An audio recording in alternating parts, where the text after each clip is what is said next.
but it was the difference of, making ham and bacon versus, bottling beer. And it just, at that point, it was the easy decision. It was awesome seeing. If you want a behind the scenes tour anytime, just let me know. I will 100%, because I got like the actual tour that they take actual people on or whatever. We'll do the behind the scenes. I would love the behind the scenes. Yes. And I do want to give a shout out to everyone at the Hiram Walker and Sons Distillery.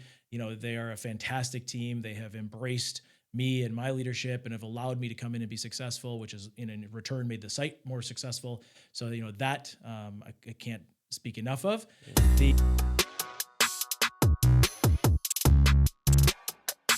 Today's guest is Josh Reit, Vice President of North American Manufacturing at Pernod Ricard.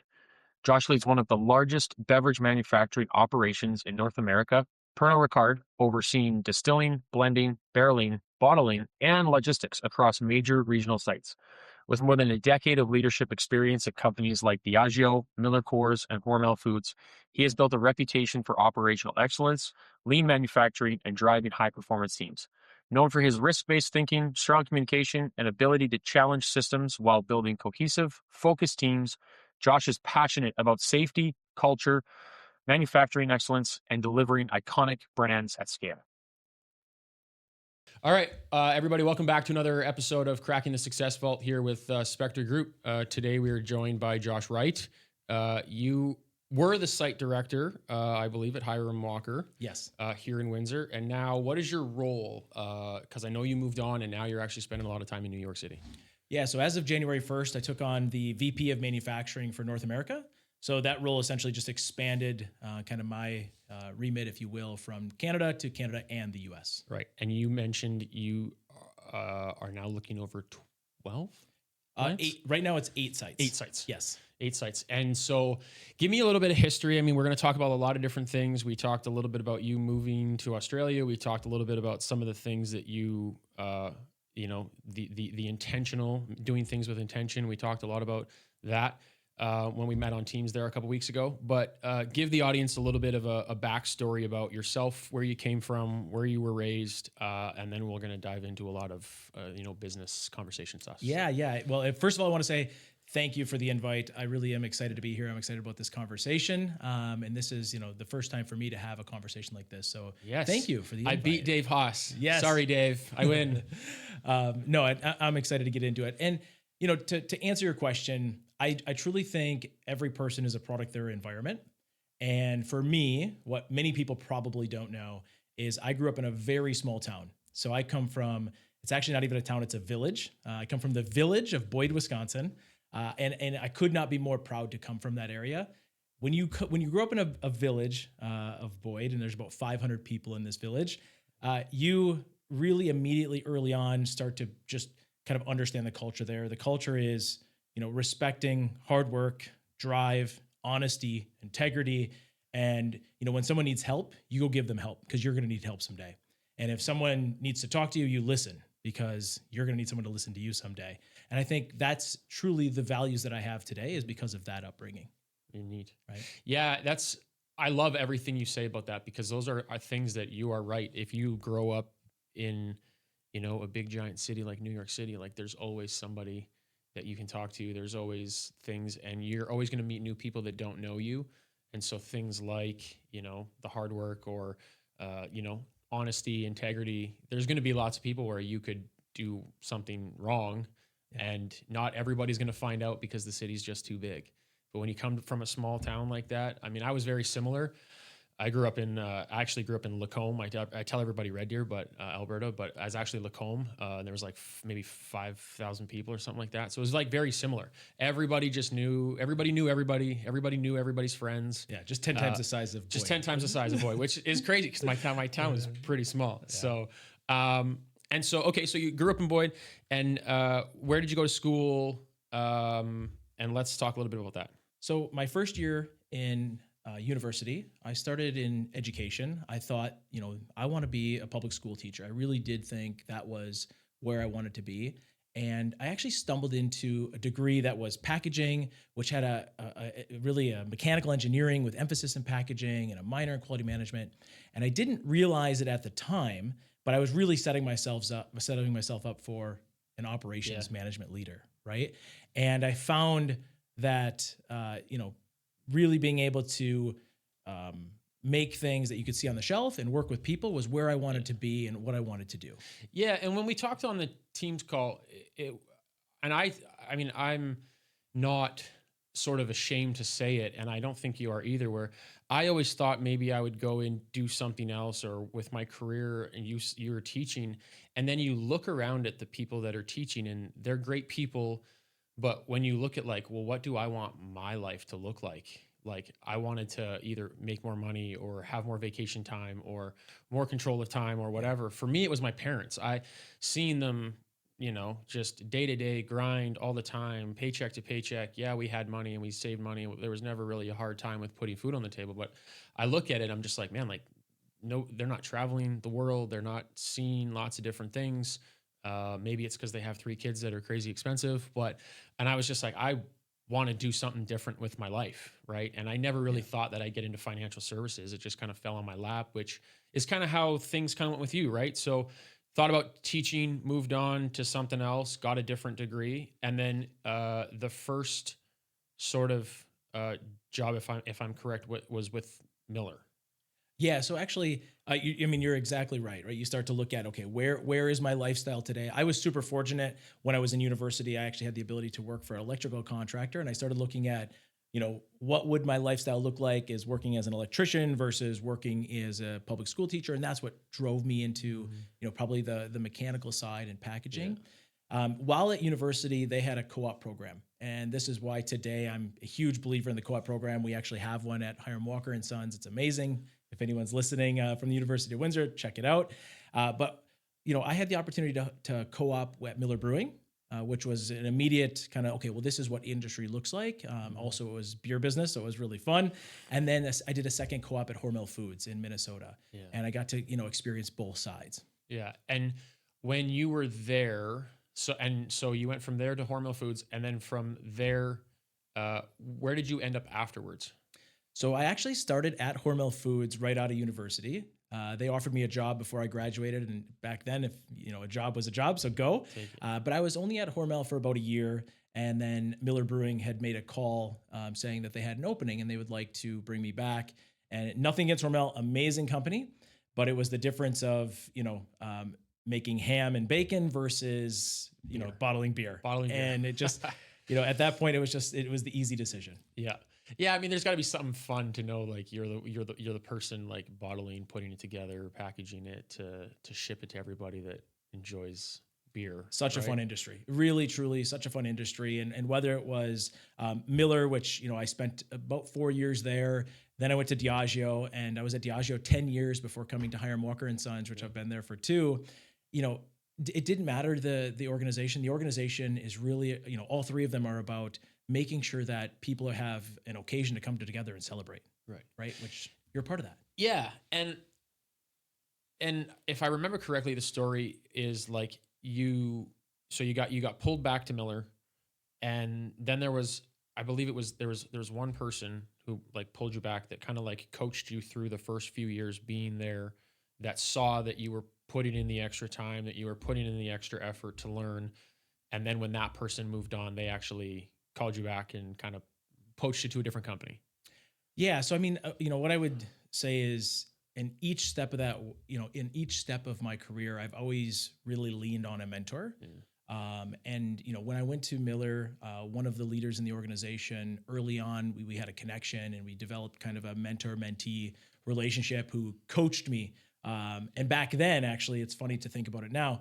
Back then, a lot of my coaching was actually just on how to frame emails. Like that's how basic it was. But when you're learning, you need those people that can teach you the basics, right? And eventually that evolved into an individual I had worked with, Diageo. He was Australian. It was just by coincidence he was Australian, but he actually moved back to the market in Australia, and that's what gave me the opportunity there. He was my mentor in the U.S., but when he went back to the market, it was the first call he made when he was looking for an operations guy was myself, and I had the ability then to move to Australia with Diageo making Bundaberg rum, and at that point, that mentorship was more about leadership, right? Yeah, and what do you think? What do you think it was that he saw in you in that mentor-mentee relationship? Because in early on in anyone's career. I mean, if you're willing to be moldable, there is someone that is willing to coach you and teach you and do stuff. Did you always see yourself getting into operations? And when that relationship was starting, was it like did you have the thought of, if I stick with this guy and he teaches me all these things, maybe one day I'll end up as a director of a site? Or was it just like, I just want to sit back and take in as much as I physically can take in? No, I think that's a perfect question. I would say early on, I was very fortunate to understand my purpose. And for me, as all of these opportunities are presented themselves, I've always went back to what is my purpose? And I kind of reflect a little bit on, the education of being a teacher versus manufacturing. And I like to see people around me succeed. When I'm a part of that success, when I'm a part of my team's success, I feel really good. And when the opportunity was presented to go from Miller to Diageo at the time, right, there was an opportunity to actually lead a team. Right, it was my first opportunity to have people with me who I could now practice mentoring versus just receiving the mentorship. And when the opportunity came to go to Australia, it was an even larger team, right? And I'm like, okay, well, let's see if leading a small team can grow and evolve into leading a larger team, right? And it was that kind of opportunity that continued to help me make those decisions. Yeah, and I think you really have to go from, like, you got to be able to lead yourself first. If you can't lead yourself, how are you going to lead a team? Yeah. And then going from leading yourself to actually teaching people and leading a team, what did you find was the hardest challenge in getting other people to do the things that they needed to do? And, obviously with sometimes it's like, me as the leader, I need you to do this thing, but I also need you to want to do the thing because it's going to help out the entire team, right? So I find that there's a very big challenge for many people going from doing things yourself as an individual person to actually like teaching and educating and leading a group. What did you find was the hardest part of that? The first thing, and it's easy to say, but it's the element of trust, right? And many experts, whether, and I speak from more of probably an engineering mindset. For engineers, scientists, it's really hard to let go because you in your mind are thinking, well, I don't know if anyone can do it as well as I do it, right? But if you're going to truly be a leader and you're going to truly be a mentor, you have to trust and let the others at least have an attempt at it, right? Let them prove you wrong before you just start with, I don't trust you. Right. So early on, it was extending trust right from the beginning versus trying to build it.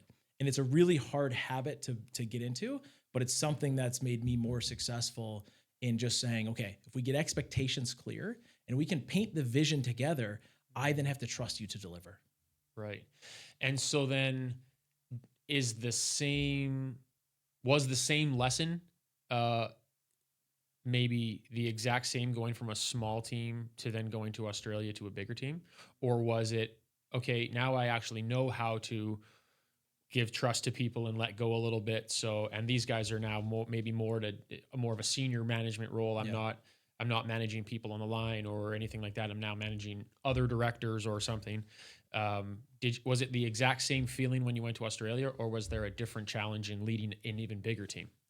Well, so I think the first challenge of going to Australia, and I'm going to come back to that question, is there's pros and cons to growing up in a small town. And when you grew up in a small town, you also believe that everybody loves Americans. So I would say the first challenge of showing up in Australia was the culture shock that, you know what, not everybody loves Americans. So I think there was a big piece of really going, okay, well, actually, I have a different culture than what I've just shown up in. So I had to find how I adapt, how I related, and that people around the world are very different, right? And have different wants and different needs. So that was step one of really just culturally adapting, which, it did take a little bit, but eventually got there. After that, this was my first role versus just having my direct reports, where now I had a team of direct reports that also had a team, right? So now you're thinking about how do you coach people leaders? And it does take a little bit of a different element, because now you're trusting that they're going to be able to relate the vision and the message to their group, and they're going to be able to deliver. Right. Yeah. I mean, it's funny you say that, because myself as a Canadian who grew up in Canada, we don't have that problem, right? I go anywhere in the world and people are like, hey, Canada, you guys are great. It's kind of interesting that I've experienced the opposite. Everywhere I go, if someone finds out I'm Canadian, they love it. Yeah. Okay, so let's talk a little bit about that decision to go to Australia because I know that's a hard one. I mean, I packed up my car and moved here, and it wasn't like it was a huge deal. It's not moving halfway around the world, but I still had people in my life that were like, "You sure you want to do this?" What was that like for you? Yeah, I mean, it was really actually, probably one of the most pivotal decisions in my life. My wife and I had actually just had our first child. She was not even 1 year old at this point, but the opportunity came, and there was somebody on the other end that was willing to extend the responsibility of leading a site. Now, this site is smaller site, is about 60 associates in Huntingwood, Australia, just west of Sydney. And for me, again, I was looking at it going, it wasn't so much like, is this going to get me to the end? But I was going back to my purpose of, is this going to give me the opportunity to have more outreach to really test and challenge my leadership? And I kept saying yes, yes, yes. And it wasn't even a financial decision, actually. By moving to Australia and moving from US dollars to Australian currency, it wasn't financial. It was really around the stretch opportunity of leading that site. And I look back going, actually, that was pivotal to help me get to where I am. Yeah, and so in Australia, you're leading a bigger team. What was the and you were there for 2 years, Yeah, about two and a half. 2.5 years, and from the time that you got there to the time that you left, what did the site look at like after you left? Well, I would say, day one, there was a lot of feedback around Americans are angry, and I'm like, I don't think we're that angry, but maybe it is like the way I present myself. So again, back to that cultural kind of adaptation. Early on, when I got there, I think the plant was a little bit confused on where it's going, and going back to that time frame, which now is 10 years ago, which blows my mind. The industry was shifting to ready to drink, and now it's funny because the US and Canada feel like they're shifting to ready to drink, but 10 years ago Australia was making that shift, and the plant was trying to figure out, does it still have the right to exist? Does it make sense? Is it profitable? I've told this story many times. It's a funny story that I didn't share with you. Actually, as my family was on the plane getting ready to go to Australia, we were just getting ready to board, and I had an email saying that the fire suppression unit had been released at the Huntingwood facility, not knowing what that meant until I landed. And then the just pile of emails saying there's a mandatory crisis review meeting Saturday morning. We landed Friday night, and it was actually exactly that. And if anyone knows, PFAS fire foam system had been released. So I had went from all this excitement to crisis management and how do we get foam out of the blending area, and how do we get the plant started back up, and is it viable to keep up? It was crazy. But with all of that, so I would say it was chaotic, and the plant didn't know where they wanted to go. In the quick 2.5 years, and I'm not going to take all the credit, I was the manufacturing side, but the business unit itself had really come together to align on a 3-year vision with a really clear investment plan. And we went from 7 million cases to 10 million cases. We had dropped cost per case by over 20%. Wow. And we said, you know what, through efficiency, through productivity and profitability, we know we're going to be a site for the future. And the site is happy to report, continuing to run today. So much more granularity in the vision of where it was trying to go. Right. And so bringing all of that experience back to the United States, you went from there to Chicago. Back to Chicago. Yeah. And what role did you take on when you got there? So it was really funny, actually. The head of the site in Plainfield, Illinois, just outside of Chicago, had phoned me and said, hey, basically, hopefully the experience was worth it. They were going through some turnover at the site in Chicago. We're ready to have you back. And at the time for my family, it made sense as well. So it actually, the timing worked out quite well. Yeah. But I went back as a director of technical governance, which was really safety, quality, environment. And I did that for about 3 to 4 months. Back then, it was kind of the opening to get me back. And then there were some shifts within the leadership team at the site. And about 4 months in, I moved over to the director of operations for the site. So. Right. And one of the things we talked about on the Teams call was really unique because you seem to love taking on a challenge or a role that some people might say is like outside of your expertise or outside of your experience. But that's just like, I look at that as like growth and opportunity and some place that I can learn. Where did you sort of find, or where did you come up with that? Like, yeah, I might not have done this before, but I'm going to give it a shot. Has it something that your parents taught you? Is it something that growing up in the community taught you? Is it something you just learned over time that, hey, you know what? Is it just the confidence you have in yourself to say, I can do anything I want, and if they want me for that thing, then maybe I'll just take that opportunity? Like, or was it, again, was it like a plan? Like, this is a section of the business that I've never done before, and so it'd be kind of a neat challenge. Like, where's the thought process in doing things that you have never done before? It's funny. There's a bit of, growing up, there was, if you put your mind to it and you figure it out and you research it, you can do anything. So there is a bit of that, right? And that's instilled, I think, at a young age. But I really do try to ground myself in, does this opportunity present me an opportunity to learn something new? Does it ground me in my purpose, where I'm going to have the ability to work with new people? And each one of these opportunities check those boxes. And for me, I'm like, you know what? I'll figure out the technical side. I know how to find a mentor. I'll figure out whether it's alignment within the industry or it's alignment within the company. I'll find out the technical element. We'll make the contacts and the resources available. And from there, right, it'll just be lean on the team. And if we can empower the team and the team is correct, I think, all of these potentials are an opportunity. Yeah. Yeah, I like that. And you've said something a few times now where you're constantly like, if it aligns with my purpose, and if it aligns with my purpose, you obviously knew that you wanted to sort of teach and educate people from a young age, because you obviously wanted to go into teaching. And there's so many avenues to teach. I mean, it's in my business, financial services, whether it's teaching other people how to do things, director, actually be a teacher. Like, there's so many ways to teach people. Where did you come up with this purpose that you have?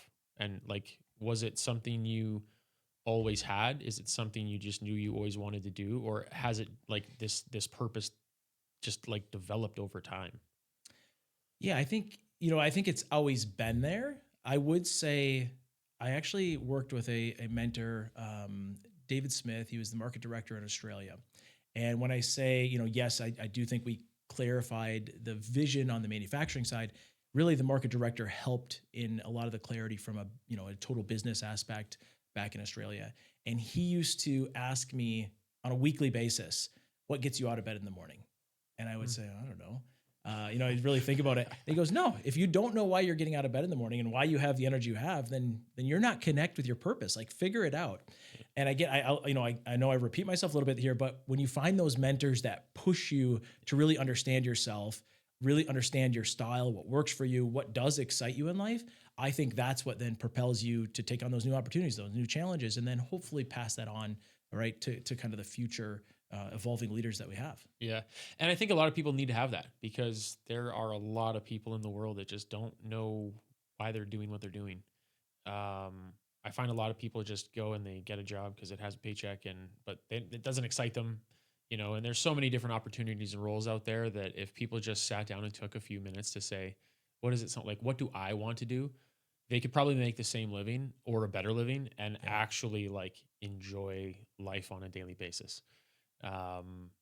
So yeah, I love the fact that you have that. And so you were in Chicago, and then you ended up moving to Amherstburg, correct? Yeah. So I came back, I was in the States for a couple of years. And funny enough, we had our second child at that point.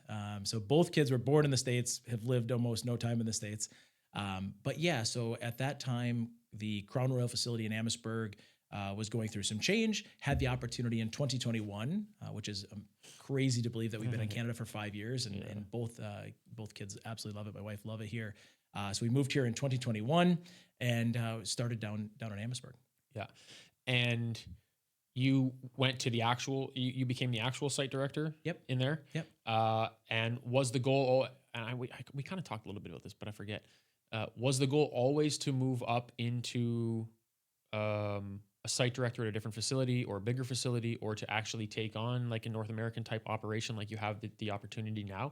Was that always the goal, especially as you progressed? You were like, well, maybe I can do this thing? Yeah, I think once I came back to Chicago and started working in overall operations, and that site, just so you know, is 24/7. There's about almost 600 associates. It's 12 manufacturing lines. It's a massive facility. I mean, it's a city within a Huge. city. It's massive. But having the opportunity to come up here and look at total site overview that was my first opportunity to go, okay, well, versus being operations within a massive plant, I'm now going to have total site overview and see if we can really kind of stretch myself, safety, quality, and the manufacturing side. So, for me, that was a stepping stone to then probably coming back to Plainfield and looking over that site. That was always the vision back then. The Pernod Ricard, Hiram Walker and Sons was a little bit of a left field turn for me. Really? It kind of came out of nowhere? It really did. Yes. How come? Like what happened? So I would say, while in Amherstburg, I was working on kind of what it would look like to move back to the States. And all of a sudden, 2 years ago, I had received a phone call from a man named Pierre Jeancourt, very French guy, and actually became my line manager and actually friend at this point. He called me, had told me about the Hiram Walker and Sons facility and that they were going through some shifts in the leadership team and that he'd like to have a further conversation. My first phone call, actually, I was like, no, I'm Diageo guy. I've been there for 10 years. I've got a pension. I'm happy. Thank you. But have a good day. He called back. He was very persistent. He's like, just meet me at the facility, look at the site, and, let's have a conversation. And I will say day one, walking into Hiram Walker, it's not brand new at all. It's not the most modern site you've ever seen. And I've had the privilege of seeing sites around the world. But you walk in and you fall in love with the history. I think immediately you hear the Hiram Walker story, you understand the history of Canadian whiskey. And I was hooked. I love history. I was hooked immediately. And then seeing the potential, right? So thinking about this giant European business, which is Pernod Ricard, where we kind of sit here with Hiram Walker and Sons and seeing if we can get that bridge between Hiram Walker and Sons and Pernod Ricard working, that there is endless potential. And I think that's what excited me about the opportunity. Yeah. I mean, I didn't know anything about Hiram Walker. Like when I first moved here 8 years ago, like I didn't even know that this is where, whiskey was made. So it's kind of a unique thing. And I think maybe 2 years ago when my parents were in town, we took a tour of the facility. It was awesome seeing. If you want a behind the scenes tour anytime, just let me know. I will 100%. Cause I got like the actual tour that they take actual people on or whatever. We'll do the behind the scenes. I would love the behind the scenes. Yes. Cause it really is just such a huge facility that when you drive by it, you're like, yeah, it's not that big. Right. But then when you're walking around, you're like, man, this is massive. Yeah.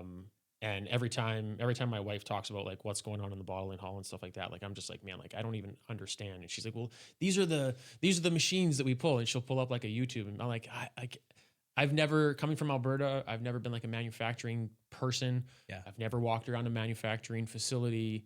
And everybody's like, oh, just come tour Ford, come tour Chrysler. Like, it's amazing once you walk inside, but I've never had behind the scenes tour. So maybe I'll have to take you up on that offer sometime. Well, you're definitely invited, and not to interrupt, but one of the things, this is about knowing yourself and what gets you out of bed in the morning.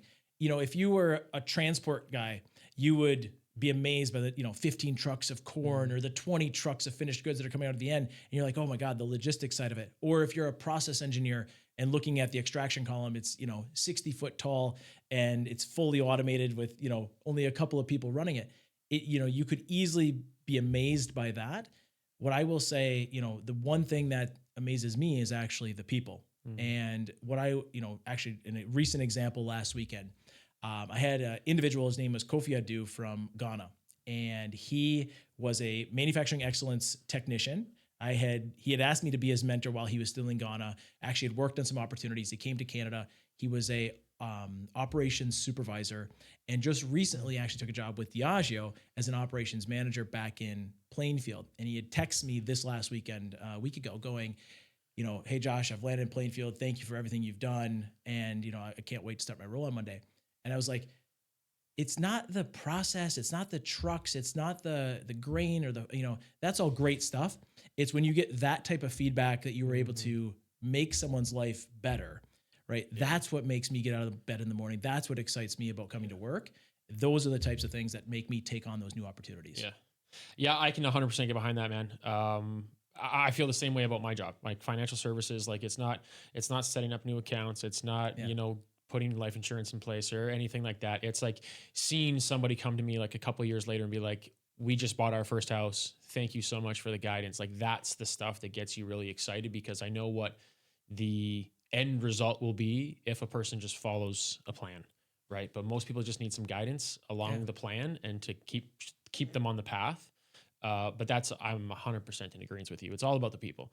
So let's talk a little bit about sort of the good and the bad and the things that you've seen in between. So you've done a number of different roles in different sites, in different places in the world. What would you say from a business side of things that you've seen? And we didn't talk about this on the Teams call, but I interviewed somebody the other day who is in manufacturing on a smaller scale because they've only been in business for 10 years or so.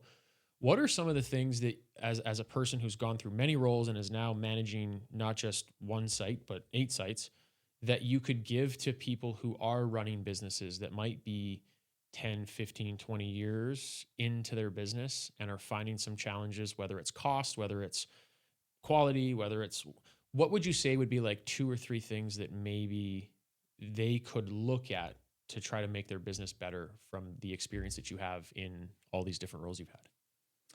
Yeah, I think, the first thing, I come from adult beverage. So what I know is adult beverage. I'm not going to pretend to be an expert in the industry.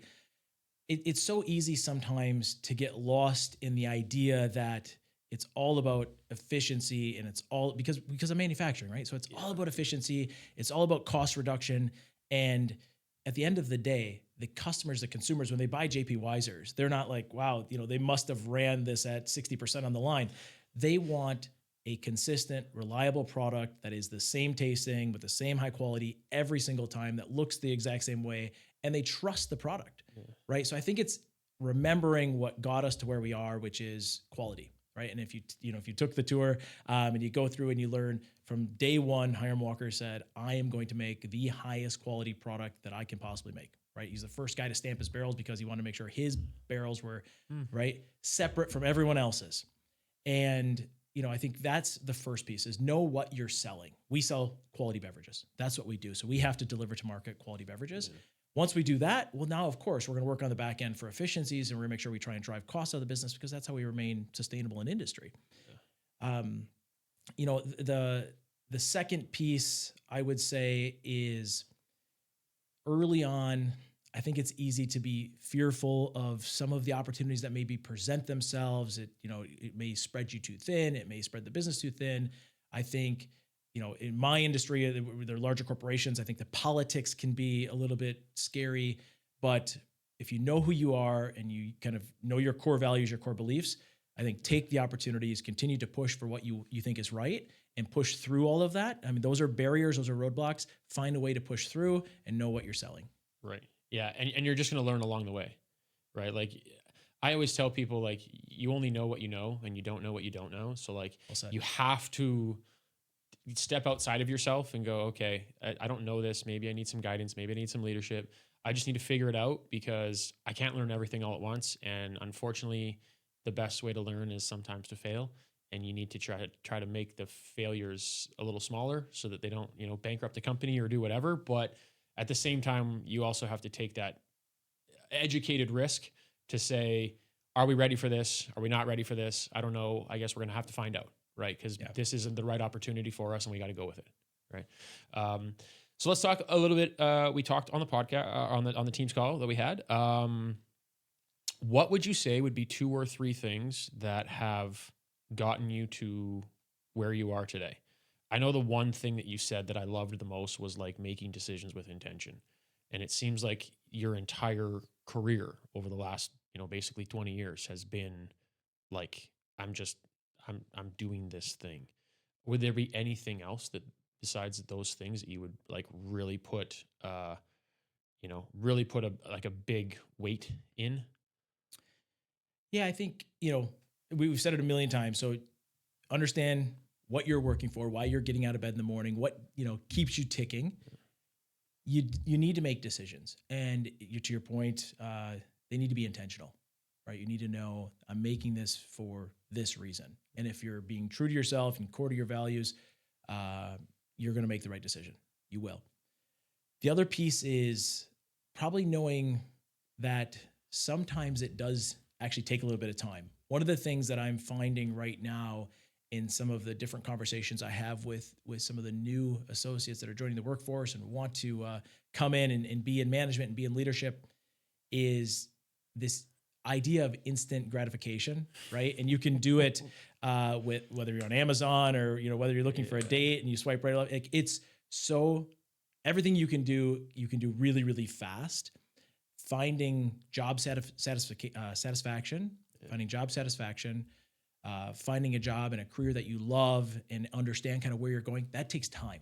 Yeah. And it's really hard right now to tell people to be patient. And it's easy to say, it's so hard to do. And I was there, and I still am there, right? Like, what's the next move? But there are some decisions, again, being intentional with, there have been many opportunities I've had to say no to as well. And there are times where you need to really think about, okay, yes, this opportunity is right for me because it's what I want to do. And there's other times where you're going to have to say, no, not right now. I need to wait and I need to let this play out a little bit longer. Right. And so, it's funny you say that. Is it, you think it's just because of the age of the people that are coming in in the workforce that you're having these conversations with, where they're just like so used to having things just constantly given to them because that's how they grew up with technology and the ability, like you said, to either just swipe right or do whatever. Are they just, is there excitement to be in the workforce? Just like, hey Josh, great to be here. How do I get to be a manager? Like, is that just kind of like where their brains are? I think it's even bigger than that. At least 5, maybe more, young managers I have had conversations with, and their first question is, I want to be you. Tell me how I get there. Right. Versus truly, I love mentorship and I want to help everyone get as far as they possibly can. And I don't know if it's just age. I think you're right. There's a bit of the social media culture and everything kind of from a tech perspective, just getting faster and faster, but trying to really, ask people to think about it for themselves. Like, again, line up what you want to do and how you're going to get there. And then let me give you some guidance, but there is no one perfect answer of, you can get from here to here by doing this. Yeah. And it's also interesting to hear that, I can understand where people come from in the, I want to be you, how do I get there? But I guess part of the also big question is like, do you know the things that I've had to sacrifice in my life to get where I'm at? And like, do you even know what that's going to take? Because I think a lot of people are looking at it from a standpoint of maybe I want to be a site director one day, or maybe I want to be, head of North American, whatever, but they don't really know like the sacrifices that might have had to have been made, whether it's family, whether it's career, the opportunities you said no to. They just see that you're the site director and you've got a good gig, and do you think it's a little bit of that as well? There's a little bit. I mean, I hate to talk about myself in that regard. So in those types of conversations, I usually try to direct it back into the development plan. Tell me about your plan. Tell me about what you have done and how it's working for you to get to your next role. But you're right. I mean, there are. Working in Chicago in a 24/7 plant, you work 24/7. It's never easy to have your firstborn child and say, hey, grandparents, we're going to be 10,000 miles away, but it's the right thing for me right now. Yeah. So, you're right. There's been sacrifices. There are good and bad that come with those sacrifices. But I think for me in those conversations, it's really always trying to flip it back on what work are you putting in right now? Let me see if I can help you put in additional work or different ideas on that work. But if you don't have a plan and you can't tell me about the steps you're taking, then you're already behind. Right. I was just about to ask you like what kind of advice you would give to that person. So I'm happy that you said that. Is there any other advice you'd give to that person besides, do you have an actual plan of things that you want to do and how you want to do them, et cetera? Is there any other advice you'd give to that person? We, so at Hiram Walker, and it's an exercise I've actually done at the last 3 companies I've worked at, we use what's called a career map.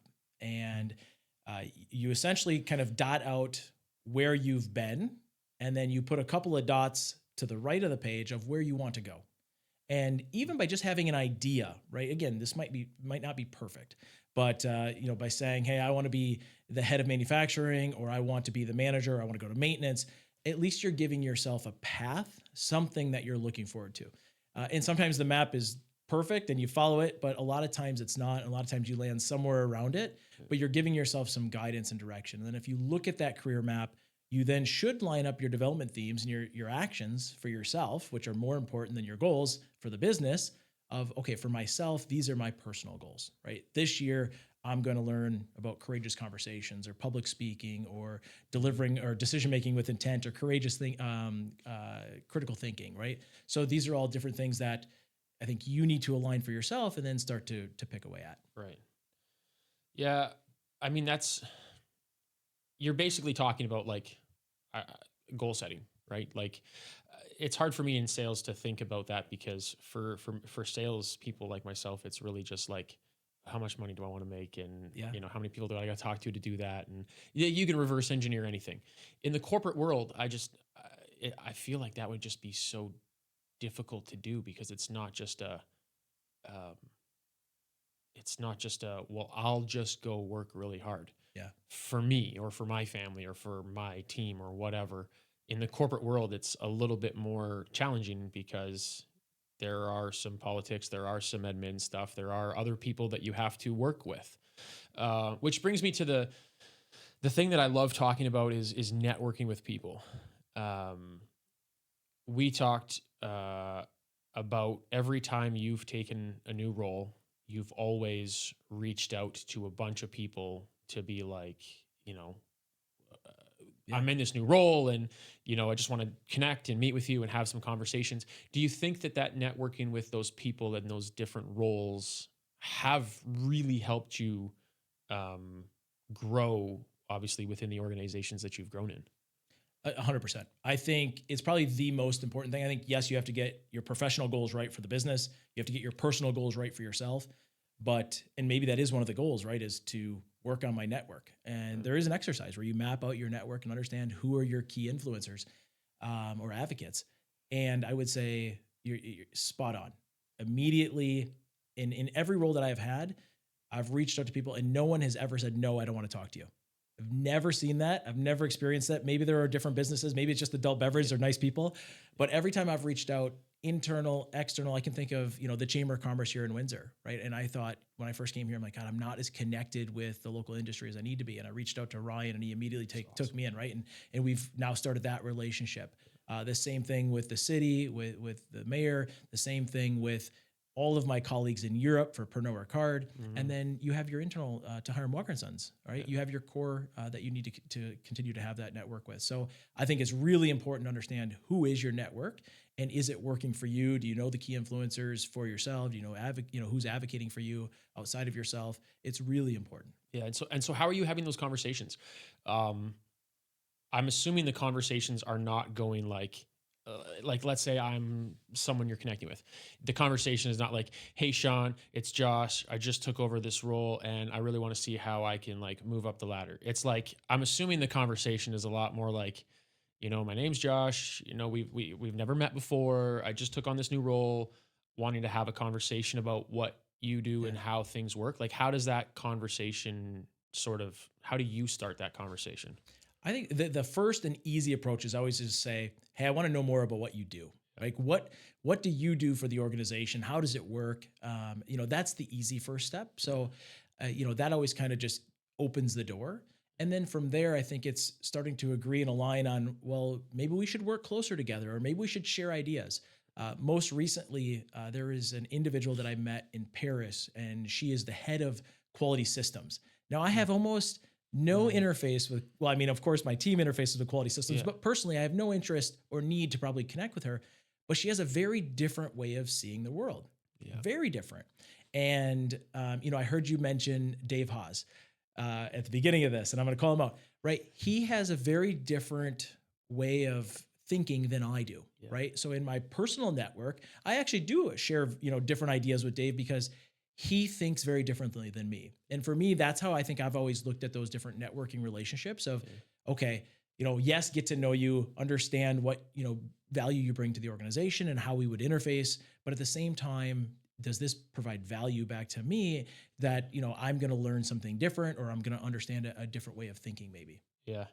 Yeah, because and again, it comes back to that you only know what you know, and Yeah, if all you do is operate the exact same way without anybody's uh, what's the best way to say that? Without anybody's difference of opinion, I guess. Maybe not different of opinion, but different way to see the world, right? And that's the thing I love is like 8 billion people on the planet, and you can give the same, the same picture to the 8 billion people, and you could have 8 billion different, views of the same thing, absolutely. right? So, um, yeah, it's kind of unique in that sense. Because I've done the same thing, right? Where I moved here from Alberta, not knowing anybody besides one or two people, and grew a network because it's not, hey, I'm Sean, what can you do for me? It's how can I help you? If there's something I can do, or what are you looking for, or just who are you and how do you operate, right? Because you just never know. Ryan and I have had some great conversations. I mean, Ryan and I could sit here on the podcast and talk for hours and hours and hours. It was a Yeah. great conversation. But yeah, he's a great guy. But I think exactly to your point is sometimes I think we look at the network of, is this person going to grow my career or Mhm. make me advance, or to your point Yeah, earlier, take me up a rung on the ladder. yeah, But there's a different, different people in your network will provide different values. right, And there's people that, whether it's inside your organization or outside your organization, it could just be the way that they think. It could be the way that they interact with their family. It could be the way that, they listen and provide you feedback. It doesn't always have to be just, are they benefiting you and your organization to advance your career? And I think right. that's the wrong way to look at it. Yeah, yeah.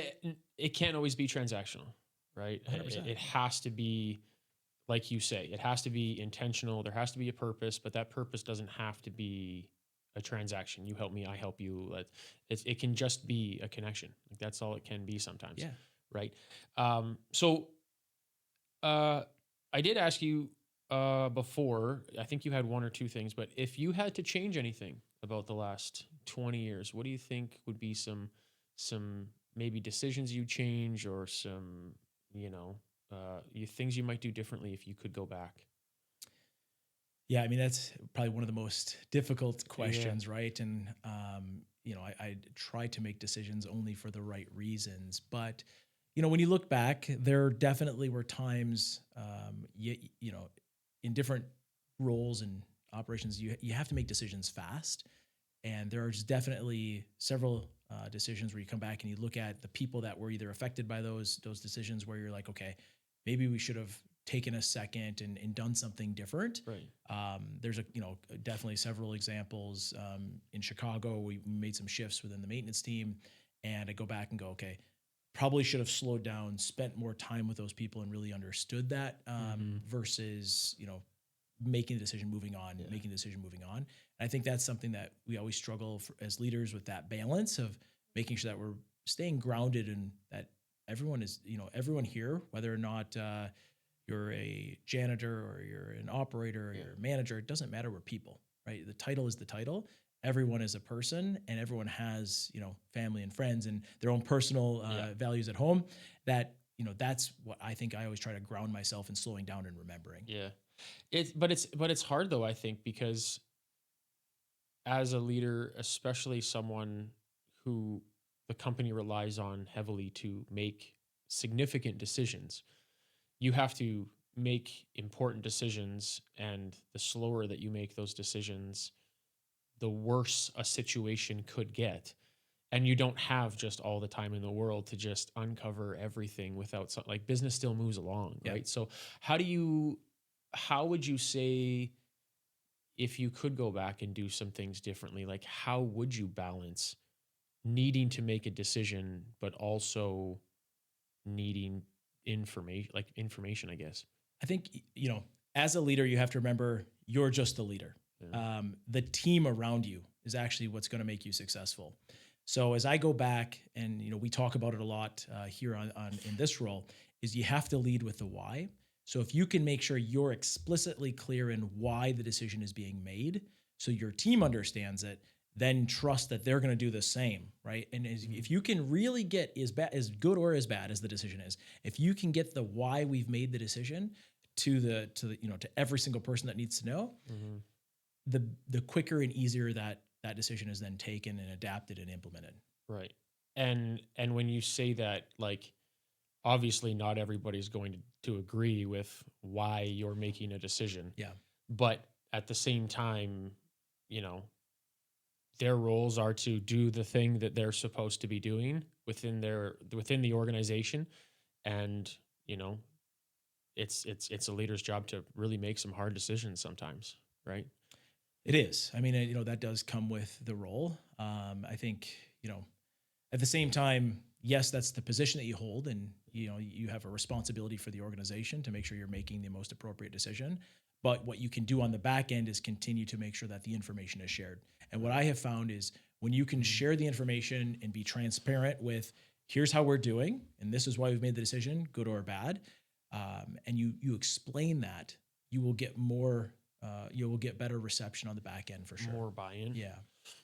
Because if people know why you're doing it, at least they can understand. At least they versus understand. being like, I can't believe they're doing this thing because of this, because they just don't know. Right? Change, so it's change just is hard. transparency. Change is hard regardless, right? I love change. That's fine. it's same. And that's probably that's a little bit of a weakness for me, is I like to just change things, but at the same time, it has to be intentional, it has to be for the right reasons. But there's nothing worse than being blindsided by a change. Right. And even someone who loves change, if it just hits you out of nowhere, you're like, it takes a second. Yeah. Versus if you can really communicate and you can really share the intention and the purpose and the why, then it'll definitely have more buy-in and more success. Right. Yeah. No, I mean, I can understand that for sure. I mean, especially as the team grows and there's more people that rely on the decisions, making sure that everybody understands why things are being done is an important thing for sure. We will just at Hiram Walker alone, and this doesn't include all the sites, just at the Hiram Walker site, we will spend 2 to 3 days pretty much every quarter. I'll say every half, but we will spend 2 to 3 days every 6 months just making sure that as a team we are aligned to the strategy and the vision for the site, right? Because it does shift over time. So 3 full days. But you don't just shut business down though. The leadership team does step away from the plant. Okay. So the plant will run. We you know, the frontline supervisors are more than competent to run the facility. The leadership team will step away for 2 to 3 days and just talk about our strategy, our connection with the North American business and the global business, and are we marching to the same beat together? Right. And you have to do that. You have to make sure that when you get a team of 400 people, you have to make sure that everybody is marching to the same beat. Right. Interesting. And so you guys like plan, it's just like sessions in the boardroom hanging out? Is it going out for drinks? Like I wish it was going out for drinks. How does that section work? Yeah, if I said that, my team would be pretty upset with me. So there are different methods to how you kind of organize those sessions. Yeah. A lot of it comes down to prioritization, right? You can do, everything from kind of a whiteboard exercise of here's all the priorities in all the departments and how do you force rank that. One of the methods that we use most often is the SWOT method, where we will talk about our strengths, weakness, opportunities, and threats. We'll actually gather feedback from the plant and from our greater business. And then we'll actually decipher kind of where we sit in that model. And then we'll try to narrow that down, right? Right now we have really kind of 3 pillars in our strategy with a clear action plan underneath each one of those 3, must-dos. Yeah. I mean, you guys are, it's big business, right? Like you can't, it takes a lot to turn a ship, right? It does. So it does. The farther the ship gets off course, the harder it is to bring it back, right? So making sure that it always stays on course is probably a super important thing. Yeah, it comes down to alignment and priorities. Yeah. So, yes, if you look at end-to-end supply chain, it is complex and there's a lot there, but it comes down to simple processes. You can continue to break down the supply chain into simpler and simpler processes. And then as you standardize and kind of hone those processes, you can kind of hand them off to each of the leads and, trust again that they're going to continue to improve it. Right. Yeah. Yeah, I mean, there's so much that goes into it. I mean, I don't even know. I've been self-employed salesperson for so long, so some of the business things are great, but man, like big business is just it's just different. But I love having these conversations because Jason and I we are growing. I mean, we're going to have probably 7 or 8 sales guys now. We're going to have 3 or 4 full-time employees soon, and just having these conversations is like, okay, like I'm just thinking like, But I even is everybody aligned, and Yeah. are the salespeople all aligned? And like, do we have these, meetings to make sure that everybody's aligned? Like, it's just really like in my own head while you're talking, I'm like, I wonder how I implement this in our business as we grow, because you don't want to get to a 50 or 100 person organization and everybody's pulling in a different direction. Yeah. Right. Yeah. Well, again, going back to what is the purpose of our business? What are we trying to deliver? Because I'm assuming there's a key deliverable for the business, and it's not just to make money, which, okay, that's it. That's an output. Absolutely. Yeah. Yeah. 100%. Money is just a byproduct. It's a measuring stick. Are you doing good, or are you not doing good in the thing that you're trying to do? Yeah. Right. No, I get that. That's awesome. Well, we're pretty low on time here. Is there anything else you want to mention about yourself, about business thoughts, Hiram Walker, anything you think you want the audience to know? No, I mean, I'm super grateful for this opportunity. I think, the decision to move to Hiram Walker and Sons and the Pernod Ricard business has been a life-changing experience. I couldn't be happier with the shift and the move.